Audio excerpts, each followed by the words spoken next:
আসসালামু আলাইকুম রহমতুল্লাহ। আমি ডক্টর তানিম আহমেদ, মেডিভার্স ডেন্টালে আপনাদের সাথে কনজারভেটিভ পড়াই। তো আজকে একটা এক্সাম ইম্পর্টেন্ট একটা টপিক নিয়ে আলোচনা করব, যেটা ক্লিনিক্যাল লাইফে আপনার জন্য জরুরি। সেটা হচ্ছে হাইপোক্লোরাইড অ্যাক্সিডেন্ট। তো হাইপোক্লোরাইড অ্যাক্সিডেন্ট কথাটার অর্থ কি? যদি হাইপোক্লোরাইড কোনো কারণে পেরিএপিক্যালি চলে যায়, সো পেরিএপিক্যালি যদি এক্সেসিভ প্রেশার কিংবা যে কোনো কারণে যদি হাইপোক্লোরাইড দিয়ে ইরিগেশন করার সময় পেরিএপিক্যালি চলে যায়, তাহলে পেশেন্টের এরকম একটা অ্যাপিয়ারেন্স দেখা যায়। তো এখানে আমরা কি দেখতে পাচ্ছি? ফার্স্ট অফ অল পেশেন্টের এক্সক্লুসিভ পেইন হবে, পেশেন্ট কমপ্লেন করবে যে তীব্র ব্যথা হচ্ছে তার, এবং পেশেন্টের হচ্ছে ওই এরিয়াটাতে সোয়েলিং আর ফোলা থাকবে, এবং হচ্ছে এই আশেপাশের যে মিউকোজাটা হচ্ছে ইকাইমোসিস হয়ে যাবে, এবং পেশেন্টের একটু নামনেস আর পেশেন্টের প্যারাস্থেসিয়া থাকবে। তো এই ক্লিনিক্যাল ফিচারগুলো আমরা দেখব। তো এই ক্লিনিক্যাল ফিচারগুলো যদি আমরা ইনস্ট্যান্ট দেখি, তাহলে আমরা মনে করতে পারি যে তার হাইপোক্লোরাইড অ্যাক্সিডেন্ট হয়েছে। তো ম্যানেজমেন্টটা আমরা কিভাবে করতে পারি? ম্যানেজমেন্ট আমরা যেভাবে করতে পারি, ফার্স্টে পেশেন্টকে রিঅ্যাসিওর করব। দ্যাট মিনস হচ্ছে আপনার একটা সমস্যা হয়েছে, আপনি ঠিক হয়ে যাবেন, কোনো সমস্যা নাই, পেশেন্টকে আমরা রিঅ্যাসিওর করব।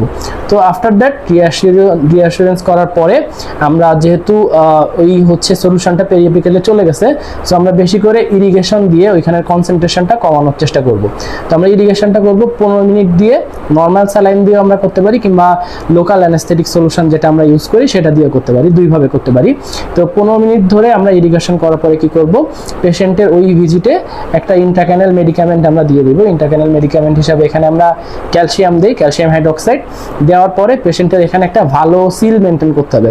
দ্যাট মিনস টেম্পোরারি ফিলিং দিয়ে আর গ্লাস অ্যানোমার সিমেন্ট দিয়ে এখানে আমরা একটা টেম্পোরারি সিল করার পরে, যেহেতু পেশেন্টের ব্যথা থাকবে, তাহলে একটা অ্যানালজেসিক আমরা দিয়ে দিব, সাথে পেশেন্টকে একটা অ্যান্টিবায়োটিক আমরা প্রেসক্রাইব করব, এবং হচ্ছে সাথে পেশেন্টকে একটা অ্যান্টিহিস্টামিন, দ্যাট মিনস হচ্ছে ফেক্সোফেনাডিন হাইড্রোক্লোরাইড সেটা আমরা দিতে পারি। বাজারে ফেনাডিন আর ফেক্সো 120 বয়স অনুযায়ী ডোজে আমরা দিয়ে দিব, এবং সাথে মোস্ট ইম্পর্টেন্টলি স্টেরয়েড আমরা দিয়ে দিতে পারি, এবং পেশেন্টকে আবার একটা ফলো আপ আমরা দিব। ওকে, সো এটা কি জন্য হয়? আরেকটা সাথে যেটা আমরা করতে পারি সেটা হচ্ছে পেশেন্টকে আমরা হিট কম্প্রেশন কিংবা কোল্ড কম্প্রেশন দিতে পারি। তো ফার্স্ট 24 আওয়ার পেশেন্ট কি করবে? পেশেন্ট হচ্ছে কোল্ড কম্প্রেশন দিবে, অ্যান্ড আফটার 24 আওয়ার পেশেন্ট হচ্ছে হিট কম্প্রেশন দিবে। তো আমরা এটা মানে মোস্ট কমনলি কি জন্য হয়ে থাকে, এই যে যেখানে এই নিডলটা আমরা দেখতে পাচ্ছি সেটা হচ্ছে একটা নর্মাল নিডল, আমাদের 3cc আর 5cc যে কোনোটা হতে পারে। তো এই নিডল দিয়ে ফুল লেন্থে যে যদি আমরা এক্সেসিভ প্রেশার দিই, তাহলে এখানে দেখা যাচ্ছে এই যে ইরিগেশন সলিউশনটা, রটার যে সলিউশনটা, সেটা বাইরে চলে আসছিল। ওকে, সো এটা প্রিভেন্ট আমরা কিভাবে করতে পারি? প্রিভেন্ট করার জন্য আমরা সাইড ভেন্ট নিডল ইউজ করি ইউজুয়ালি। সো এই নিডলগুলার নর্মালি টিপিক্যাল নিডলের তো এইখানে হচ্ছে আপনার ভেন্ট থাকে, এগুলোর হচ্ছে সাইড ভেন্ট নিডল, এবং এটা টিপটা হচ্ছে টিপ থেকে আপনার ইরিগেশন সলিউশনটা বাইর হয় না। সো এই ছবিটাতে ভালো বোঝা যাচ্ছে এটা একটা ইরিগেশন নিডল ছিল, আর সাইড ভেন্ট নিডল ছিল, যেখানে এটা হচ্ছে নন কাটিং আর হচ্ছে একটা ব্লান্ট টিপ ছিল, আর এখান থেকে সলিউশনটা আমাদের এই জায়গা থেকে বাইর হচ্ছিল।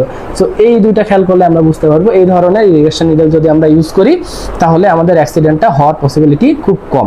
আর যদি হয়েও যায়, ম্যানেজমেন্ট তো আপনারা শিখে ফেলছেন, ইনশাল্লাহ ম্যানেজ করতে পারবেন। আসসালামু আলাইকুম।